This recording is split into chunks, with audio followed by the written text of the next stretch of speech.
धरती फटी हुई है, जैसे कोई शिकार हुआ हो। सूरज सिर पे आग बरसा रहा है। 3 किसान, रघुवीर, बंसीराम और काका, एक सूखे पेड़ के नीचे बैठे हैं। क्या लगता है बंसीराम, आज भी आसमान बस मजाक कर रहा है हमसे? देख तो रघुवीर, एक छोटा सा बादल भी नहीं। किस्मत तो अपनी उस हरिराम जैसी हो गई है, उसके घर खाली पानी का घड़ा रखा है। लाला जी का ब्याज दिन पर दिन बढ़ता जा रहा है। फसल तो 2 साल से नहीं हुई। अब मैं क्या करूं? घर में तो एक मुट्ठी अनाज नहीं बचा। सोचता हूँ, हरिराम का बेटा मोहन वो कहता था कि जमीन के नीचे पानी है। सब हंसते थे उस पर। अरे वह छोटा बच्चा क्या जाने, यह जमीन मर चुकी है, अब कोई उम्मीद नहीं, बस मरने का इंतजार है। कोई चमत्कार ही बचा सकता है, भगवान ही देख ले अब। एक गहरी खामोशी छा जाती है। उनकी आंखें अब भी जमीन और आसमान के बीच भटक रही हैं। एक साधारण झोपड़ी, अंदर अंधेरा है। हरिराम खाली पानी के घड़े को निराशा से देखता है। उसके चेहरे पर सिर्फ बेचारगी है। तभी मोहन अंदर आता है। बाबा, हम जमीन के नीचे से पानी निकालेंगे, मैंने निशान देखा है। पानी? पानी कहाँ है पानी मोहन? ये जमीन मर चुकी है, 2 साल से घड़ा खाली है। क्यों अपनी जान दांव पर लगा रहा है? मुझे एक मौका दो बाबा, वो 3 साल पुराना कुआं याद है? वहां गहराई में पानी जरूर होगा, मैं खुदाई शुरू करूंगा। क्या मिलेगा? बस टूटी कुदाल और फटी हुई हथेलियां।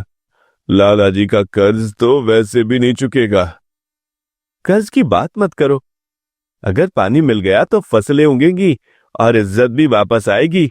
मैं कल सुबह जा रहा हूं, आप बस देखते जाना। तू मेरा बेटा है, बस अपना ख्याल रखना। मोहन अपने 2 दोस्तों भोलू और छोटू के साथ एक 3 साल पुराने सूखे कुएं के पास खड़ा है। वो खुदाई की तैयारी कर रहे हैं। कुएं के चारों तरफ कचरा और जाले हैं। मन, तू सच में इस मर चुके कुएं की खुदाई करेगा? लोग तो हंसेंगे हम पर। अरे लोगों की चिंता मत कर, पानी जमीन के अंदर है, लोगों की बातों में नहीं। तभी 2 बुजुर्ग किसान दयाराम और कालू वहां से गुजरते हैं। वो मोहन को देखते हैं और हंसते हैं। और देखो, हरिराम का बेटा सूखे कुएं में पानी नहीं बेटा, तू तो कब्रिस्तान में सोना ढूंढ रहा है। भाग जा मोहन, यह जमीन मर चुकी है, अपनी जवानी बर्बाद मत करो। इनकी बात सुना, हमारी किस्मत ये लोग नहीं, हमारी मेहनत लिखेगी। चल बोलो, शुरू करेंगे। मोहन और उसके दोस्त खुदाई शुरू करते हैं। बुजुर्ग लोग हमेशा की तरह सिर्फ निराश होकर चले जाते हैं। अंधेरी रात, मोहन सूखे कुएं के अंदर गहराई में है, पसीने से लथपथ। ऊपर चांद की हल्की रोशनी आती है। बस थोड़ी देर और, हिम्मत मत हारना मोहन। मोहन, अरे रुक जा यार, रात बहुत हो गई है। नहीं, आज ही करेंगे यार। उसकी कुदाल एक नरम जगह से टकराती है। एक अजनबी धीमी आवाज आती है। मोहन खुदाई रोक देता है। ये क्या? और तभी जोर की गुहार आती है। जमीन के अंदर से पानी का तेज फव्वारा मोहन के चेहरे पर आता है। वो पूरा भीग जाता है। पानी! क्या हुआ मोहन, तू ठीक है? हमने कर दिखाया छोटू, पानी मिल गया। क्या सच में पानी? जल्द ही पूरा गांव देखेगा, अब कोई भूखा नहीं रहेगा। मोहन ऊपर से पानी के साथ छलक रहा है।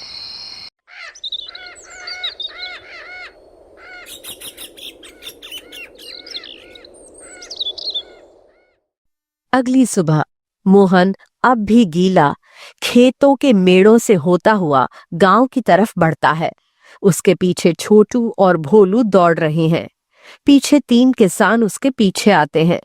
गांव के लोग उसे हैरानी से देखते हैं। अरे ये मोहन इतना गीला क्यों है? अरे पता नहीं, उसके चेहरे पर वो थकान नहीं है, कुछ तो हुआ है। काका, रघुवीर, जल्दी चलो। कहाँ बेटा? क्या हुआ? कुआं, हमारा कुआं।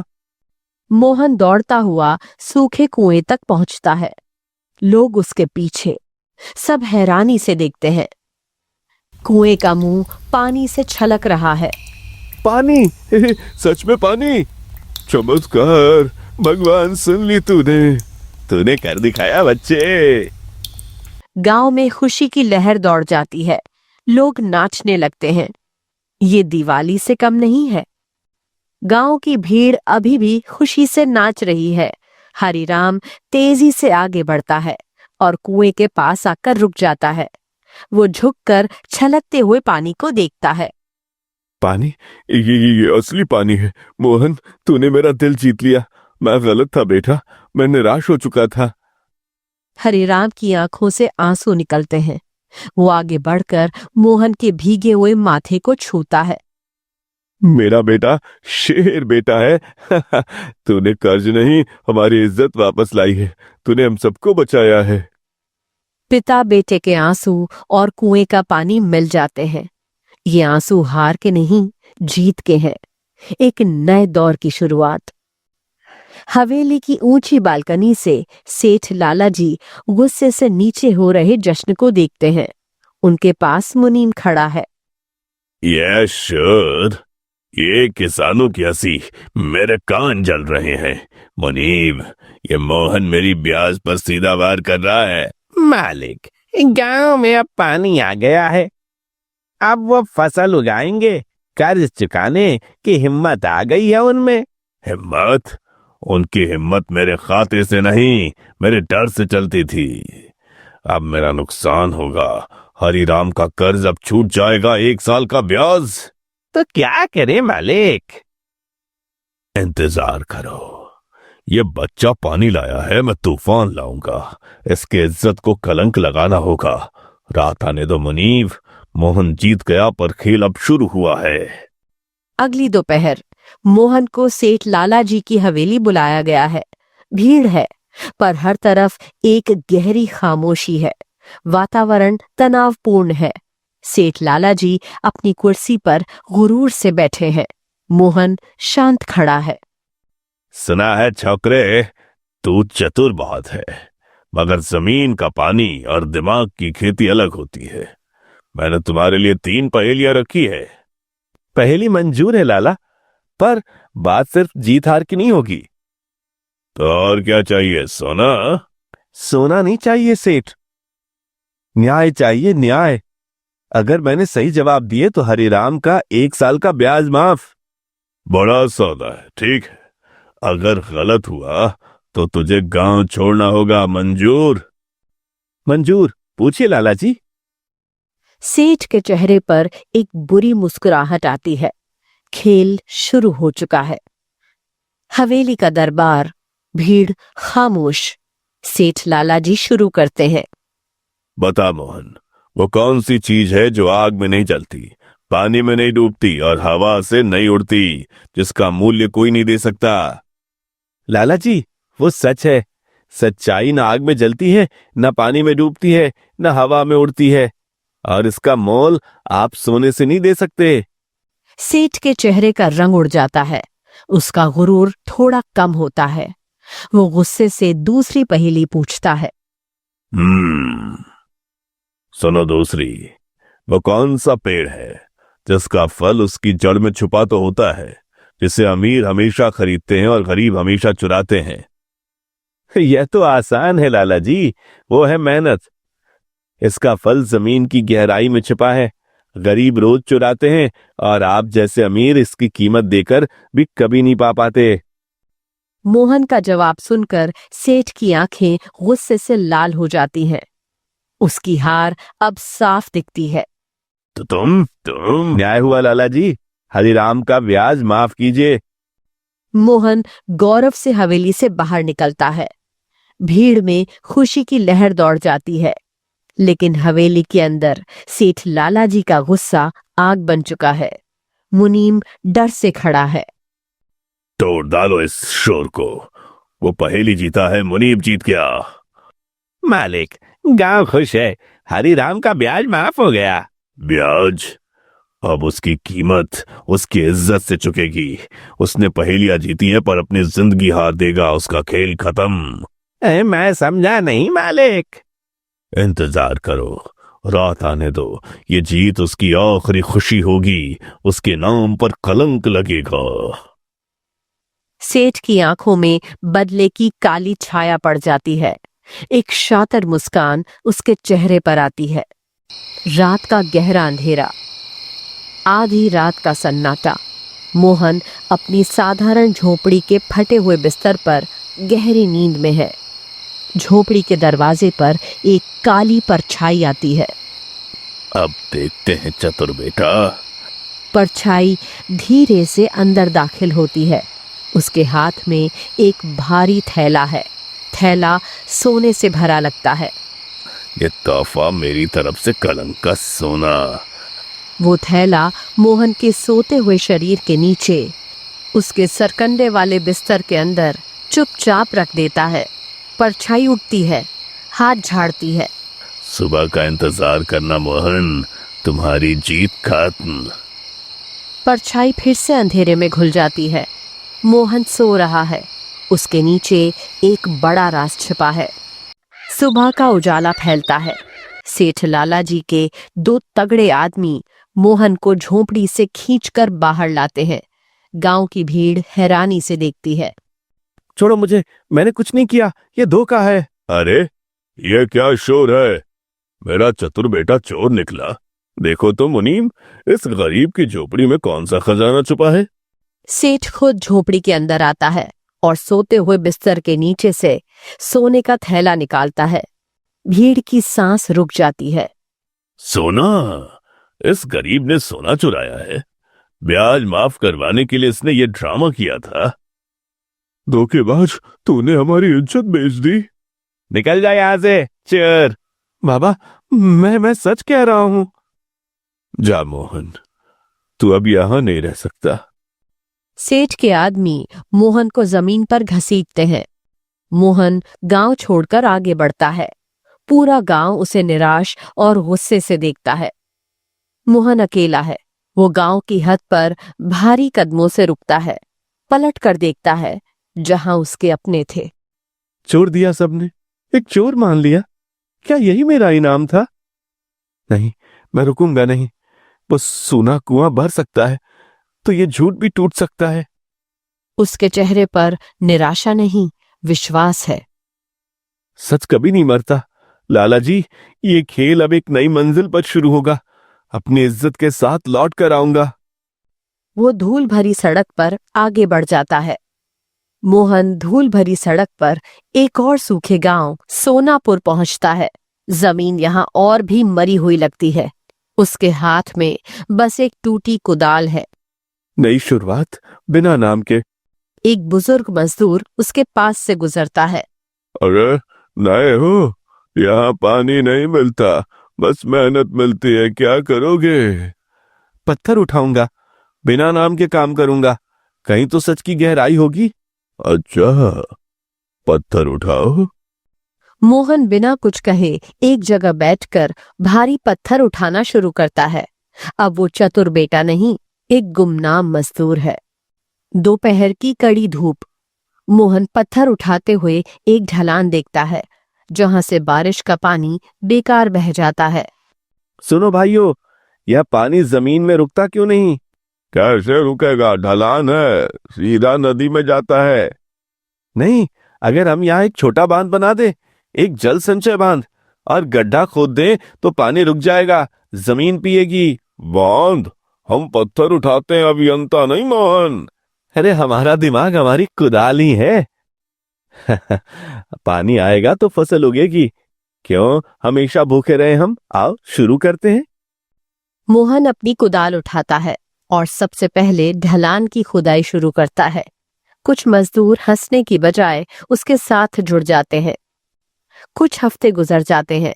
आसमान खुलता है और जोर से बारिश होती है।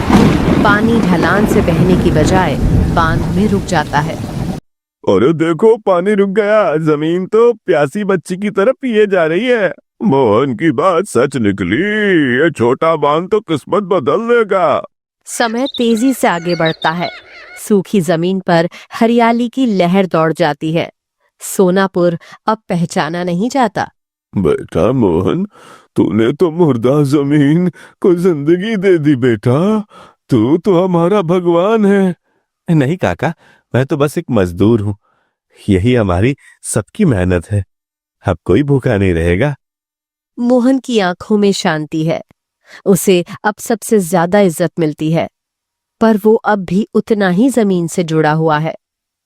दोपहर का समय। मोहन बांध की मिट्टी को संजोता हुआ है। एक फटे हुए कपड़ों में सूखा और थका हारा बुजुर्ग आदमी गांव में दाखिल होता है।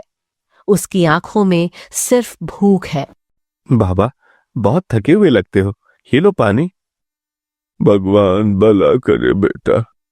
जब बुजुर्ग अपना सिर उठाता है, मोहन का हाथ घड़े पर ही रुक जाता है। उसकी आंखें फैल जाती हैं।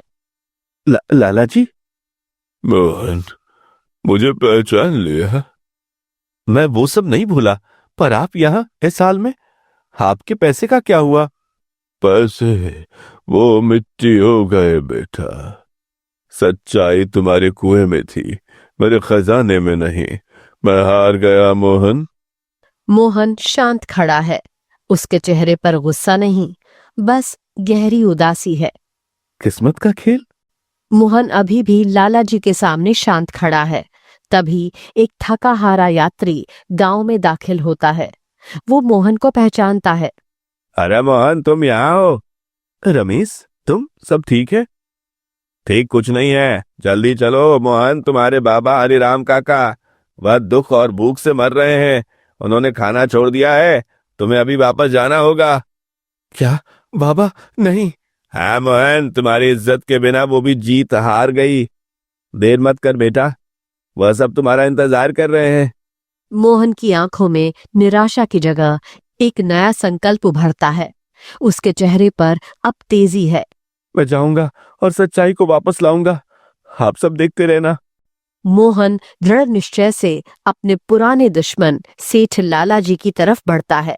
सेठ डर से अपनी आंखें बंद कर लेता है, मार की उम्मीद कर रहा है, लेकिन मोहन रुकता है। लाला जी, भूखे पेट न सच आता है न न्याय। ये लीजिए। सेठ लाला जी हैरानी से खाना देखता है। उसके हाथ कांपते हैं। मोहन की दया देखकर उसकी दृढ़ता टूट जाती है। वो रोते हुए जमीन पर गिर पड़ता है। मोहन, तुम देवता हो देवता। मैंने पाप किया है। मैंने उसके बिस्तर के नीचे सोना रखा था। मैंने उसकी इज्जत छीन ली। मैं चोर हूं, मैं पापी हूं। सोनापुर की भीड़ हैरानी से सुनती है। मोहन चुपचाप खड़ा रहता है।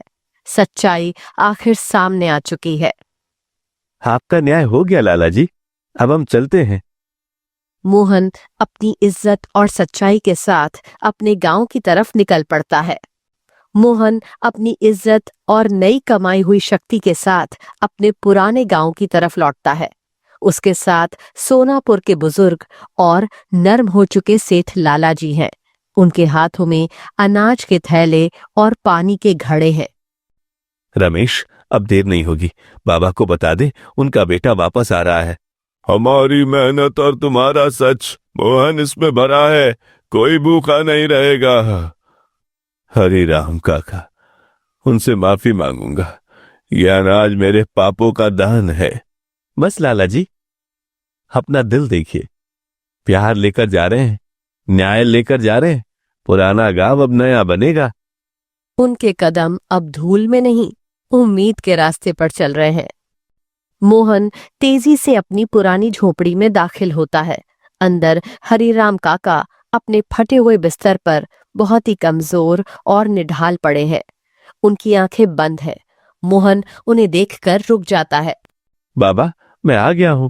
कौन? मोहन, मेरी हार, तुम वापस आ गए। क्यों बेटा? मैंने घर छोड़ा था, धर्म नहीं बाबा। मैंने अपनी मेहनत का सौदा नहीं किया। मोहन प्यार से अपने पिता के माथे पर अपना हाथ रखता है। उसके हाथ की गर्मी हरिराम को धीरे से ताकत देती है। सच वापस आ चुका है बाबा, झूठ का कलंक मिट गया है। मेरा शेर बेटा, मेरी इज्जत। पिता बेटे का मिलन। हरिराम काका के चेहरे पर अब शांति और विश्वास है। आप ठीक हो जाओगे बाबा, हम सब ठीक हो जाएंगे। कई साल गुजर चुके हैं। पुराना गांव और सोनापुर अब एक हरा भरा क्षेत्र से जुड़ चुके हैं। हर तरफ हरियाली और खुशहाली है। खेत फसलों से लदे हैं। एक बड़े पेड़ के नीचे सेठ लाला जी, जो अब एक बुजुर्ग अध्यापक बन चुके हैं, बच्चों को ज्ञान दे रहे हैं। उनके चेहरे पर शांति है। याद रखना बच्चों, मेहनत और सच्चाई ही सबसे बड़ा खजाना है। थोड़ी दूर हरिराम काका और मोहन फसलों से भरे खेत को देख रहे हैं। हरिराम अब तंदुरुस्त है। अब कोई डर नहीं बेटा, ये सब तुम्हारी चतुराई और नेकी का फल है। ये गांव का प्यार है बाबा, नई शुरुआत और नया दौर। मोहन और उसका पिता खेत की तरफ देखते हैं। सच्चाई का रास्ता कठिन हो सकता है, पर मंजिल हमेशा सुहानी होती है।